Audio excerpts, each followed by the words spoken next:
गोरखपुर से राधा वल्लभ शेरवंश महाराज जी। हे गुरुदेव, आपके श्रीमुख से कई बार सुना है कि संपूर्ण संबंधों और कामनाओं का समर्पण किए बिना पूर्ण शरणागति नहीं हो सकती। तो फिर पारिवारिक संबंध और श्री जी को पाने की कामना को लेकर पूर्ण शरणागति कैसे होगी? पारिवारिक संबंध में हमारे भगवान के बिना कोई संबंध है क्या? पत्नी में भगवान ना हो तो पत्नी को कितने मिनट रख सकते हो? पुत्र में भगवान ना हो तो कितने मिनट रख सकते हो? हम सब में भगवान को देखें। व्यवहार हमारा पिता पुत्र जैसा ही होगा, स्वांग हमारा पति पत्नी जैसा ही होगा, पर हमारा दर्शन, जो ज्ञानी है, जो भगवत भक्त है, वो सब में भगवान को। विद्या विनय संपन्ने ब्राह्मणे गविहस्तनी सुनी चय सुपाके चा पंडिता समदर्शिना। दर्शन हमें करना है, संबंध वैसे ही रखना है। विद्या विनय संपन्न ब्राह्मण में, गाय में, हाथी में, चांडाल में, कुत्ते में एक ही भगवान है, ये देखना है। पर व्यवहार तो एक जैसा नहीं हो सकता ना। जैसे गाय का हम दूध पीते हैं तो कुतिया का दूध थोड़ी पी लेंगे। व्यवहार एक जैसा नहीं हो सकता। और कुतिया में भी भगवान हमको देख रहे हैं और गाय में भी भगवान देख रहे हैं। जैसे विद्या विनय संपन्न ब्रह्म ऋषि, अब उसकी समानता चांडाल से कैसे हो सकती है जो गंदे आचरण करने वाला है? पर तत्व दोनों में एक है। पर जब विद्या विनय संपन्न कोई ब्रह्म ऋषि पधारेगा तो उसका आदर होगा उस कोटि से, और जो चांडाल आएगा तो उस कोटि से। उसका व्यवहार में अंतर होता है। जैसे हम अपना गाल छुए तो हाथ नहीं धोएंगे, लेकिन अपने ही अधो अंग छुए नीचे के तो हमें मिट्टी लगा के, साबुन लगा के हाथ धोना पड़ता है ना। तो व्यवहार में भेद है। शरीर मेरा ही है, शरीर मेरा ही है, व्यवहार में भेद है। ऐसे ही हमारा व्यवहार में भेद है। ज्ञानी आत्म स्वरूप देखता है और भक्त भगवान स्वरूप देखता है।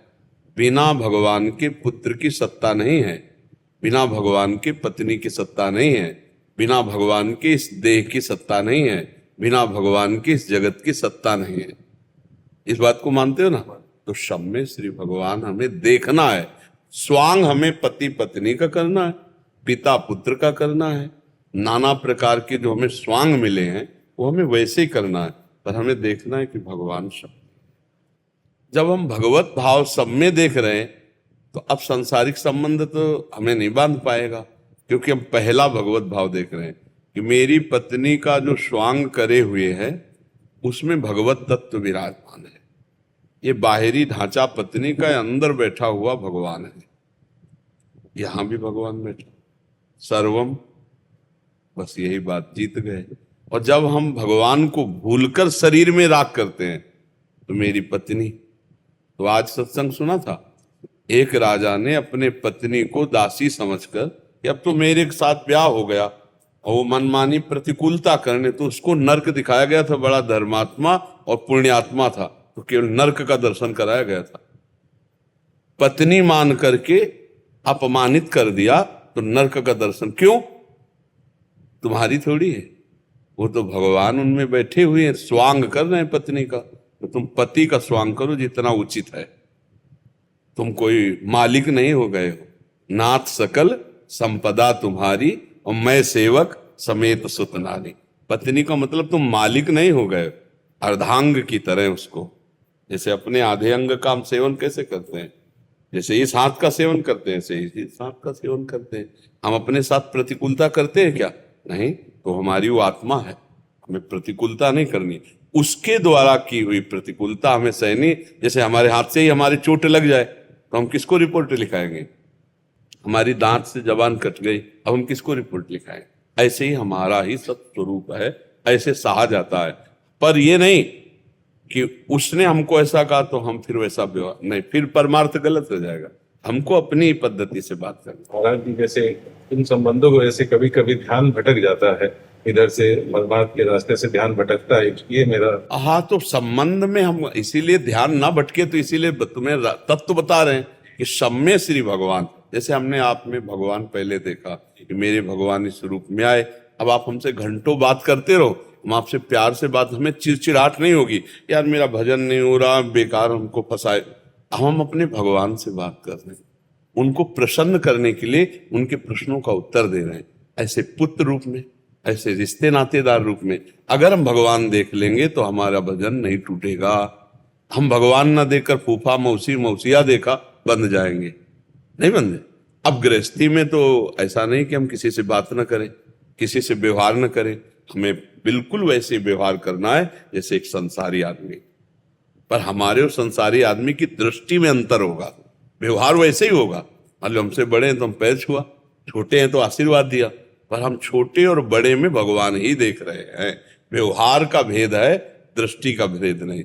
और साधक साधु दृष्टि से, सर्वम खलमिदम ब्रह्म, ये दृष्टि होती है, व्यवहार ऐसा नहीं होता। व्यवहार में भेद होगा। अभक्ष पदार्थ त्यागे जाएंगे, भक्ष पदार्थ पाए जाएंगे, दुष्ट स्वभाव वालों से दूरी बनाई जाएगी, सज्जन संग करेंगे, लेकिन देखेंगे सब में ये क्रूरापि पापिनो, देखेंगे सब में। तो जो हम ये बात अंदर सोच रहे हैं कि हम रिश्ते नाते संबंधियों के बीच में परमार्थ को भूल जाते हैं, तो आप उस समय भगवान नहीं देखते इसलिए भूल जाते हैं। अगर उनमें भी भगवान देखकर पक्का मानो भगवान तो है ही ना। अरे भैया बिजली ना हो तो पंखा नहीं चलेगा, एसी नहीं चलेगी, ये हाइड्रोजन नहीं जलेगा, ये बल्ब नहीं जलेगा। जो कारण को जानने वाले हैं वो सब समझ रहे हैं कि एकमात्र बिजली का ही सारा खेल है। तो पावर तो भगवान ही सब में है ना। और उनको देखना, ये भी हमने देखा कि मेरे भगवान इस रूप में, मेरा भजन बन गया, क्योंकि अब मैं भगवान से वार्ता कर रहा हूं। तो जितनी देर बात करूंगा वो सब भजन माना जाएगा।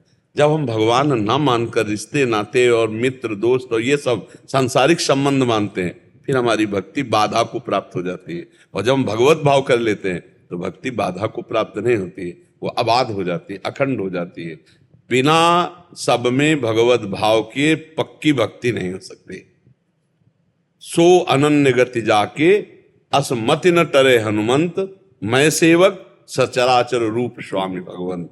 अगर हम संबंधों में भगवत दर्शन करेंगे तो हमारा भजन दृढ़ हो जाएगा, बोलना स्तोत्र हो जाएगा, चलना परिक्रमा हो जाएगा, खाना यज्ञ हो जाएगा, हमारा हर कार्य भजन हो जाए। क्योंकि हम अपने में भगवान, सब में भगवान, तो हम भगवत भाव से भरे, वही दिव्य महापुरुष हो जाता है। पर है कठिन बात नहीं, जब हम अपने व्यवहार में उतरते तो भगवान का भाव भूल जाते हैं, व्यक्तित्व भाव आ जाता है। हमारे ये रिश्तेदार, हम इनके ये व्यवहार में भगवान का हम विस्मरण कर दिए तो फिर व्यवहार अलग हो गया, परमार्थ अलग हो गया। अगर हम परमार्थ को व्यवहार में ले आवें तो हमारा व्यवहार भी भजन बन जाएगा।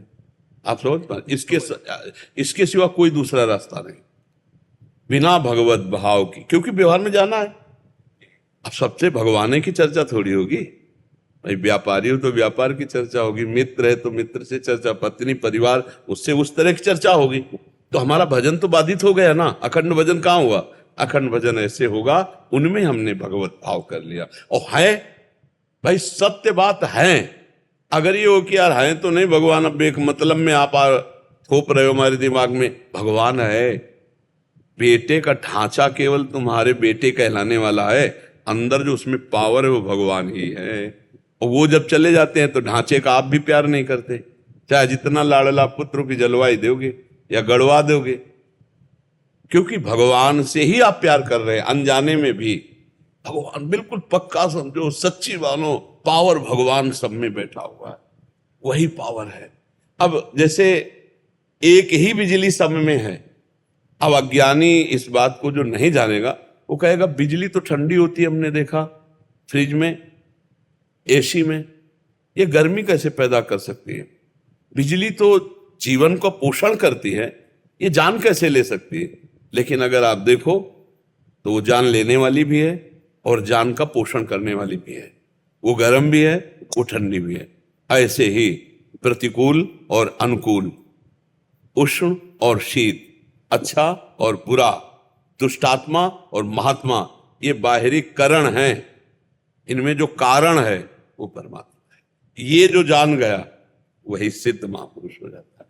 तो अब हम चले मार्ग में, बिना पैसा के महान पुण्य है, महान कार्य है। हम आपसे भगवान का बर्ताव कर रहे हैं ना, व्यवहार अंदर मानकर, तो जितनी देर हम बात करेंगे ये सब हमारा भजन बन गया।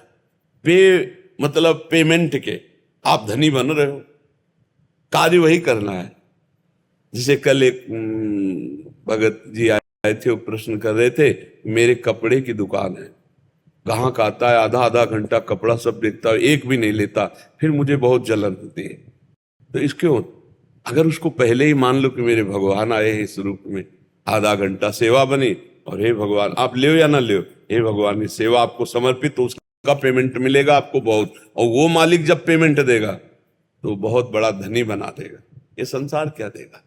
तो हम लोग अगर सब भागवतिक भाव से कार्य करें तो आनंद बना रहेगा, नहीं तो हर क्रिया कष्ट देने वाली बन जाएगी। अब कितना कष्ट अंदर के, आधा घंटा बहुत ही दुष्ट है, आधा घंटा आया पूरा कपड़ा खुलवा दिया, अब उनको समेट समेट के रखे, पैसा एक भी नहीं मिला, बार बार जलन होगी। अगर ये बात आ गई कि ग्राहक के रूप में मेरे भगवान आए थे, चलो इतनी सेवा देने वाले तो भगवान है, तो निमित्त मात्र बनता है कोई व्यक्ति। अब ज्ञान है तो आनंदित है, नहीं है तो परेशान हो। ऐसे कितने व्यवहार है, कितने व्यवहार, मतलब अज्ञान के कारण दुख ही दुख है। एक भाई थोड़ी सी वस्तु या थोड़ी सी जमीन के लिए एक भाई को मार देता है, वो भी जेल चला जाता है, दोनों सब खत्म। अज्ञान की बात है ना। अगर भाव अपने परिवार में, अपने सब में भगवत भाव है, देनहार कोई और भैया तुम ले जाओ, तो वो जो आपने संतोष किया, जो आपने भगवत भाव किया, अब उसका भी तो पुण्य है, उस कर्म का भी तो फल है। तो वो केवल थोड़ी सी जमीन लेकर खुशी हो गया, और आपने भगवान की कृपा पर विश्वास किया, वो कैसे बढ़ाता है। अनंत सृष्टि किसी के सहयोग से थोड़ी की है, वो अपने एक संकल्प से की है। ये बात समझना थोड़ा कठिन होता है। अगर समझ गया, जीवन मुक्त हो गया, आनंदित हो गया, आवागमन से मुक्त हो जाएगा। समझ पा रहे आप? आपकी सारी बात पे चलते हैं, बस थोड़ी सी दिक्कत ये आ रही, कभी कभी अपने आप को बहुत असमर्थ महसूस करते हैं। जैसे नाम लेते हैं तो ऐसे लगता है कि मैं एकदम समर्थ नहीं हूँ इसमें। ये आप देखो, अब जरा देखना, अब इस बात को भी पकड़ो, इस चोरी को। ये आपका मन आपको समझा रहा है ना, आप तो सच्चिदानंद भगवान के अंश हैं। मन ही समझाता है। हाँ, तो तुमको मन की, मैं बार बार उसको हराता हूँ, बार बार हराता हूँ, हाँ। बार बार उठता हूँ। मतलब आज 2 साल से मैं उससे लड़ रहा हूँ, और मैं आपके आशीर्वाद से बहुत मतलब आगे निकला भी हूँ, लेकिन आज भी मैं महसूस करता हूँ, अगर मैंने कल दिन भर भजन किया तो मुझे आज लगता है मैंने कल कुछ भी नहीं किया, और फिर मुझे उसी स्थिति। वैसे ये कृपा है, अहंकार ना होते कृपा है। बिल्कुल अहंकार ना होते बहुत बड़ी कृपा है कि रोज भजन हो रहा है और मन पर आप लड़ रहे हैं। देखो, अगर इतना आपको अनुभव हो गया कि मन को हम कुछ परसेंट सहिला पाए हैं, तो बहुत बड़ा काम हो गया है। तब आपके आशीर्वाद से 100% हम उसके अधीन थे, अगर 90% हम उसके अधीन और 10% अपने को छुटा पाए, तो बहुत बड़ा काम कर लिया, और पूरा मुक्त तो श्री भगवान कर देंगे। तुम चिंता न करो, प्रयास तुम करते रहो, मिल जाएगी। अरे देखो, अभी राधा बोला, वो अभी प्राण छूट जाए तो भगवत प्राप्ति हो जाएगी, उसकी चिंता मत करो। हमें जीवन सही आचरण करते हुए गुजारना है, परिणाम तो भगवान की कृपा से प्राप्त होना है, इसलिए चिंता मत करो, चिंतन करो। और बहुत कृपा है जो अध्यात्म में चल पड़े, नहीं तो कितना, अब जैसे जैसे आप चलोगे अध्यात्म में, तो पीछे का मार्ग आपको कितना गंदा और कड़ुआ दिखाई देगा कि यार कैसे नरक में फंसे थे, और जो उसी में फंसे उनको अच्छा लग रहा है, जिंदगी जी रहे थे जी। तो अब क्या है, जैसे जैसे आप ऊंचे उठोगे, वैसे वैसे पूर्व आपको दिखाई देगा कि कहां मैं फंसा था। अच्छा, जो उसमें फंसे हैं उनको ये लगेगा कि पागल है क्या, लगता है। हाँ, अपने बीवी बच्चों को ही लगता है, जब उनसे बैठ के मैं भगवत चर्चा करता हूँ, हाँ। लेकिन आज 6-7 महीने से थोड़ा थोड़ा 5% उनके अंदर भी जो है, हाँ, संग से रंग आ जाएगा, संग से रंग आ जाएगा।